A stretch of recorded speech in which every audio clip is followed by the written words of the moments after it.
नमस्कार। कैसे हो आप? उम्मीद करता हूं कि आप सब ठीक होंगे और जिंदगी का भरपूर आनंद ले रहे होंगे। आनंद लीजिए। जिंदगी को अच्छे तरीके से चलाने के लिए इस शरीर का स्वस्थ होना बहुत जरूरी है। ये शरीर, हमारा जो शरीर है ना, ये दो भागों में हम इसको बांटते हैं। एक तो ये भौतिक शरीर, एक सूक्ष्म शरीर। भौतिक शरीर के अलग कार्य हैं और सूक्ष्म शरीर के अलग। अब जैसे ये सूक्ष्म शरीर है, वो 7 चक्रों में विभाजित है। वो 7 चक्र इस भौतिक शरीर को चलाते हैं। सबसे नीचे मूलाधार चक्र है, उसके बाद फिर स्वाधिष्ठान चक्र आ जाता है, उसके बाद मणिपुर चक्र आ जाता है, उसके बाद अनाहत चक्र आ जाता है, उसके बाद विशुद्धि चक्र आ जाता है, उसके बाद आज्ञा चक्र और यहाँ सहस्त्रार चक्र। इन सब चक्रों के अलग अलग कार्य हैं इस भौतिक शरीर को सही तरीके से कार्य करने के लिए। अब बात आती है कि स्वाधिष्ठान चक्र होता क्या है। ये हमारी नाभि से 4 उंगल नीचे जननांग से ऊपर चक्र है। ये दूसरा चक्र है। ये हमारे शरीर का दूसरा चक्र है जो हमारी रचनात्मकता को प्रतिनिधित्व करता है। जैसे इसका रंग नारंगी होता है, इसका बीज मंत्र बम है, इसका जो तत्व है वो जल है, इसकी देवी शक्ति है, इसकी मुद्रा भी शक्ति है। इन चीजों पर ध्यान केंद्रित करते हुए हम इसके अलग अलग कार्यों को, कि हमारे शरीर में इसका मेन कार्य क्या है, ये किन अंगों को, किन भावनाओं को ये प्रेरित करता है, कंट्रोल करता है। हमारी भावनाओं को कंट्रोल करता है क्रोध, भय, प्रेम, आसक्ति। ये सारी चीजें इसके अधिकार क्षेत्र में आती हैं। हमारी रचनात्मकता को भी निर्धारित करता है, कंट्रोल करता है। कला में, संगीत में, लेखन में नई नई चीजों का सृजन करना। जैसे आप बिजनेस कर रहे हैं तो नए नए आइडियाज आपको आएंगे। आप जॉब में हो, आपको नए नए आइडियाज आएंगे कि मैं अपने जो मेरा फील्ड है, जो मेरा कार्य क्षेत्र है, उसको कैसे डेवलप करूं। रचनात्मकता, क्रिएटिविटी को ये निर्धारित और कंट्रोलिंग पावर है उनकी। ये इच्छाओं और कामनाओं जो स्वस्थ होती हैं। इच्छाएं तो बहुत है, पता नहीं मन में क्या आता है, अभी क्या कर लें क्या नहीं कर दें। जहाज खरीदने की इच्छाएं हो जाती हैं, पूरे ब्रह्मांड के ऊपर राज करने की इच्छाएं होती है। ये नहीं, जो स्वस्थ इच्छाएं, जो स्वस्थ कामनाएं हैं, उनको भी ये कंट्रोल करता है। इसका कार्य है संबंध और आत्मीयता को बढ़ावा देना। दूसरों के साथ हमारा संबंध कैसा हो, कैसा प्रेम हो, किस प्रकार की हम अपने संबंधों को दूसरों के साथ निभाना चाहते हैं। ये हमारे शरीर में जल तत्व को संतुलित करता है।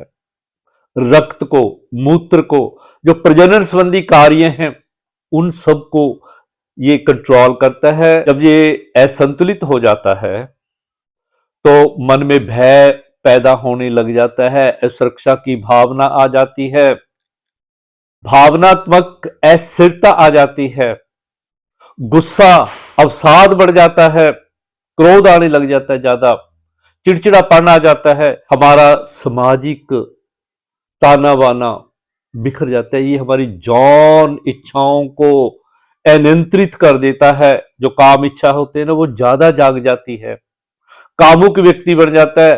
तो उस ऐसे व्यक्तियों पर एक धब्बा लग जाता है समाज के अंदर, भाई इसके साथ बात नहीं करनी, या इसके साथ बहु बेटियों को, कि इनको, ऐसे व्यक्तियों को संपर्क में नहीं आना चाहिए।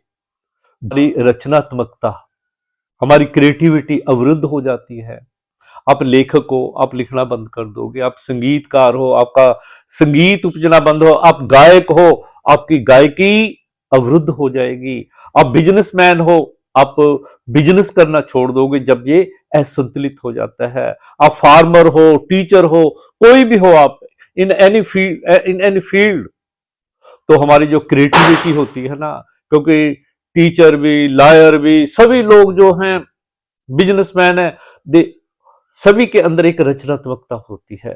अपने अपने अपने विचारों के आधार पर अपनी कमाई का निर्धारण करते हैं, वो उनकी कमाई होती है। जब क्रिएटिविटी हमारे अंदर खत्म हो जाती है तो हमारी कमाई भी बंद हो जाती है, इस चक्कर के असंतुलन के कारण। पेशाब संबंधी प्रॉब्लम जैसे प्रोस्टेट बढ़ जाता है, पेशाब का अधिक आना, कम आना, खांसने पर यूरिन का लीक हो जाना, या ज्यादा जोर से बोलने पर लीक हो जाना, प्रजनन संबंधी, आदमी नपुंसक हो जाता है और औरतें बाज हो जाती हैं, गुर्दे की समस्या आती, किडनी की समस्या आ जाती है, स्त्री रोग पैदा हो जाते हैं, स्त्रियों में अनेक प्रकार की बाधाएं, प्रजनन जननांगों की कई प्रॉब्लम आ जाती है। ऐसे ही आदमी के अंदर होता है, जब उनका मकरासन भी इस चक्कर को संतुलित करने के लिए बहुत ही उत्तम माना गया है। बुद्ध कोण आसन, बुद्ध कोण आसन मीन्स, इसे बटरफ्लाई आसन भी कह देते हैं।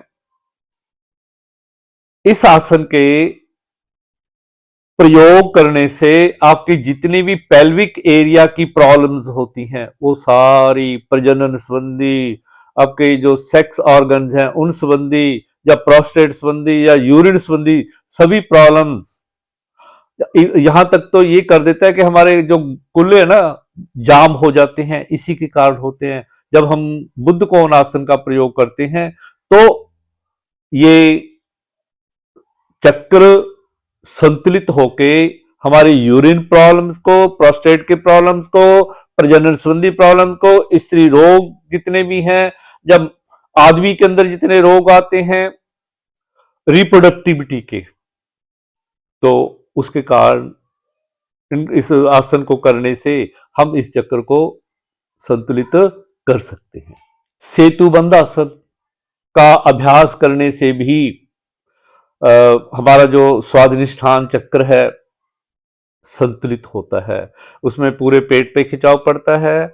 मूलाधार जो है ना, मूलाधार जो चक्र है हमारा, वो भी एक्टिव होता है इसके, जो क्योंकि पहला चक्र है मूलाधार चक्र, वो और स्वाधिष्ठान चक्र, ये हमारा मूल बंध अपने आप ही लग जाए। जब हम अपने सीधे लेटकर टांगे फोल्ड करके अपने शरीर को ऊपर उठाते हैं ना, तो एक तो मूल बंध लग जाता है, दूसरा हमारा ये जो हमारा ये क्षेत्र है पेट का जितना भी, इसमें खिंचाव पैदा करके इसकी मसाज टाइप हो जाती है, यूरिन प्रॉब्लम्स खत्म हो जाती हैं, सारी जितनी भी इस स्वाधिष्ठान चक्र के कारण आई होती हैं, जो हमारी क्रिएटिविटी बाधित हुई होती है वो चलने शुरू हो जाती है। अब बात करते हैं इस चक्कर को संतुलित करने के लिए किन किन प्राणायाम का अभ्यास किया जाए। नाड़ी शोधन प्राणायाम, एक नाक से श्वास लिया, दूसरे से निकाला, फिर दूसरे से लिया, वो कपाल भाती, पेट को हिलाना है, चलाना है।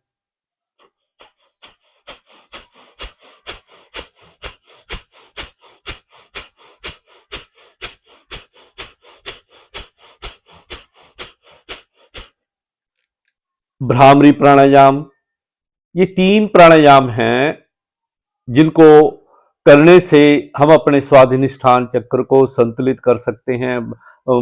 उसको इस प्रकार किया जाता है, ये जो भ्रामरी प्राणायाम होता है इस प्रकार करने से, ऐसे, और भ्रमरी की आवाज निकालनी है।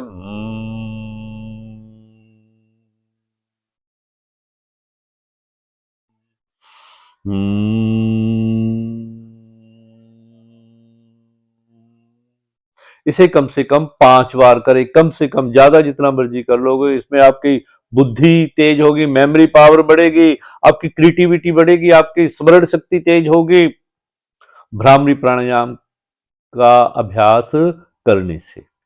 अब हम बात करते हैं किस मुद्रा के अभ्यास से हम अपने स्वाधिष्ठान चक्र को संतुलित कर सकते हैं।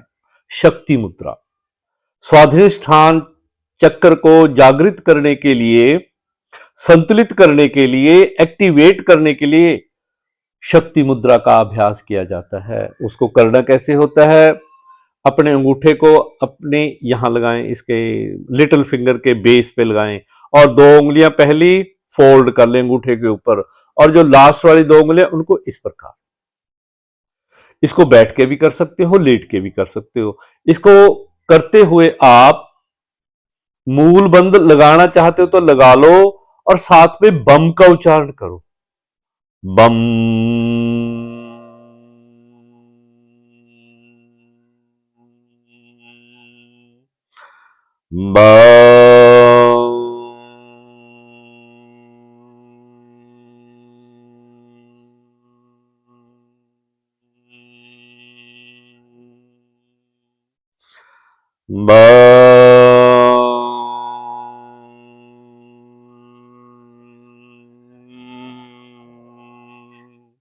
इसको यहां रख के भी कर सकते हो, यहां ऐसे अपने नाभि के ऊपर, और फिर यहां बम का उच्चारण करते समय और शक्ति मुद्रा का अभ्यास करते समय आपने अपने नाभि के नीचे अपने स्वाधिष्ठान चक्र पर देखना है कि ऐसे महसूस करना है कोई चक्कर घूम रहा है। नारंगी रंग पे ध्यान लगाना है कि जैसे आपके सामने कोई नारंगी रंग, जैसे सूर्य उदय हो रहा है, वो कल्पना करनी है आपने, और महसूस करना है कि I am able, I can do, मैं शक्तिवान हूं, मैं सब कुछ कर सकता हूं। ये वाक्य आपने मन ही मन दोहराना है, इस शक्ति मुद्रा लगाकर इस प्रकार, ये 2 उंगलियां और ये 2 उंगली यहां इस प्रकार, बम का उच्चारण, शक्ति मुद्रा का अभ्यास, नारंगी रंग पर ध्यान, और हो सके तो किसी जल स्रोत जैसे नदी के किनारे या किसी समुद्र के किनारे, और नहीं तो अपने पास एक पानी की गड़वी या लोटा रख लें। जल तत्व है इसका, हमने जल तत्व को एक्टिवेट करना है। ये इस प्रकार करना है, बम का उच्चारण, नारंगी रंग पे ध्यान लगाना है। एक तो ये हो गया। अब कुछ और एक्टिविटीज क्या करें? स्वाधिष्ठान चक्र को एक्टिवेट करने के लिए रात को सोने से पहले अपने पांव को पानी में डुबोकर बैठे कम से कम 10-15 मिनट। जो सारी बेचैनियां हैं, जो सारी नेगेटिविटी आपके दिमाग के अंदर आई हुई है, रात को नींद नहीं आती, वो सारी चीजें धीरे धीरे दूर होनी शुरू हो जाएंगी। पाँव थोड़ा सा ल्यूक वार्म, जैसे सर्दियां अब स्टार्ट हो रही हैं तो थोड़ा ल्यूक वार्म वाटर ले लें, उसमें एक नमक आता है एप्सम साल्ट, उसको डाल लें। एक तो आपके जो पाँव की जलन है, नींद नहीं आती, बेचैनी रहती है, क्या करें?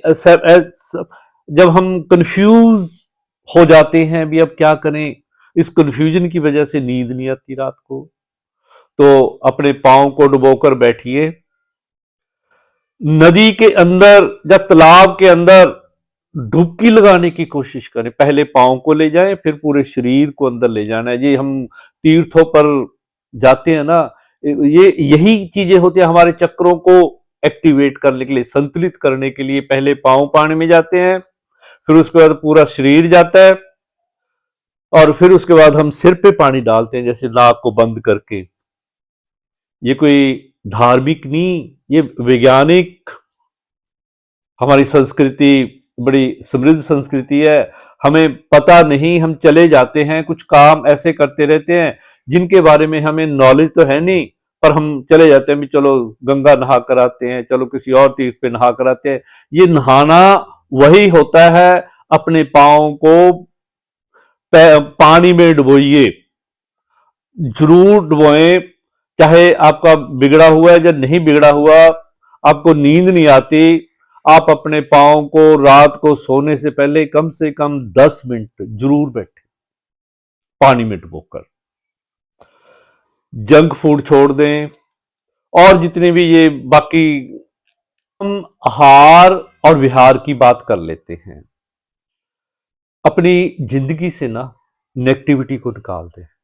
जो भी नेगेटिव विचार आ रहे हैं, जब हम इस पे कार्य करना शुरू कर देंगे ना, तो नेगेटिविटी अपने आप ही चली जाएगी।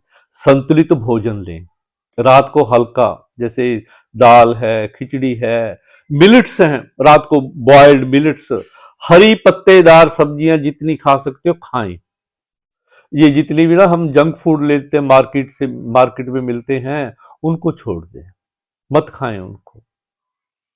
अपने लाइफस्टाइल को बदलें, थोड़ा सा रात को सोने से पहले कोई बुक पढ़ लिया करें, रात को सोने से पहले टीवी का परहेज, मोबाइल का परहेज करें। सोने से पहले 2 घंटे पहले TV off, mobile of, bedroom से टीवी निकाल दो, बेडरूम से अपने जितने भी लैपटॉप हैं, जितने भी गैजेट्स हैं, ये इलेक्ट्रॉनिक गैजेट्स, उन सबको निकाल के आराम की सुकून की नींद सोएं। एक नीली लाइट निकलती है इनमें से, वो हमें सोने नहीं देती, हमें हमारी आंखों को, हमारे ब्रेन को एक्टिवेट कर देती है। फिर उसमें इसके अंदर ना विचार घुसने शुरू हो जाते हैं, फिर नींद नहीं आती, ये अनिद्रा का कारण बढ़ जाती है। उम्मीद करता हूं आज का वीडियो आपको अच्छा लगा होगा। इसे लाइक करना, शेयर कर देना, मेरे चैनल को सब्सक्राइब कर देना। मुझे आपकी जरूरत है। मैंने एक ना योग केंद्र खोलना है, फ्री योग केंद्र, फ्री फॉर ऑल। जो भी इससे कमाई आएगी ना मुझे यूट्यूब से, वो सारी उस योग केंद्र पे लगानी है। फ्री योग केंद्र, लोग आए उसमें योग करें। मैं कोई फीस नहीं होगी, कुछ नहीं होगी। मैं अपने शहर को एक तोहफा देना चाहता हूं। वो तोहफा तभी मिल सकता है मेरे शहर को जब आप मेरे चैनल को सब्सक्राइब करोगे, लाइक करोगे, मेरे वीडियोस को शेयर करोगे। नमस्कार, धन्यवाद मेरे साथ